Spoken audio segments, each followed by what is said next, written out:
いいコントロールと乱れた。ピタッとはまらなかったですね。ちょっと分かりませんけれども、珍しいかもしれませんね。ちょっとトラブルなのかなという感じはしますけどね。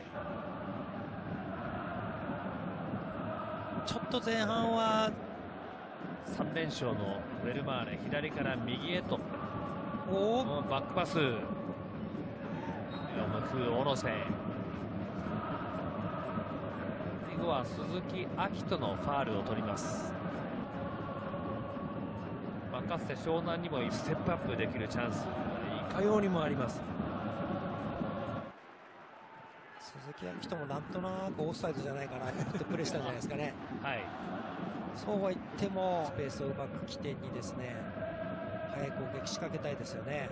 それをその藤井、シンプルに縦パススペースを狙いました。自分からファウルをもらいに行っているようなプレーでもないですしね。というのも一つポイントにはなりますね。F・マリノスはね。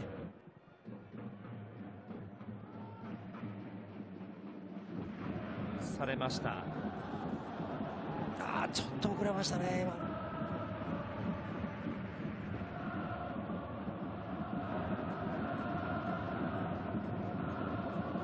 サンディ・ボルフ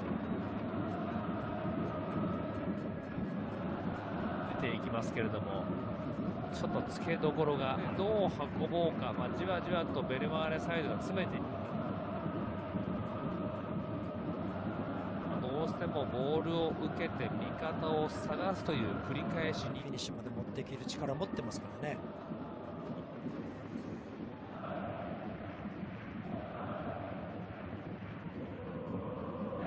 湘南はなかなか押し返せないですからね。前節なんかはね、大野はクローザーとしていいコントロールと乱れた。ピタッとはまらなかったですね。乱れてしまいました石井久嗣。かからないんですよ。でもよりプレッシャーのかかるポジション、多分疲れてきてるな。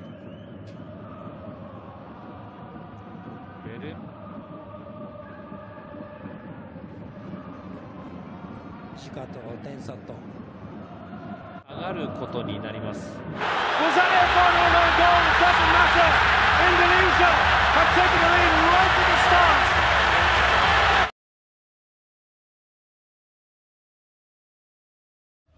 Untuk saat ini, Cantika rasa sudah cukup ya menemanimu, tapi jangan khawatir.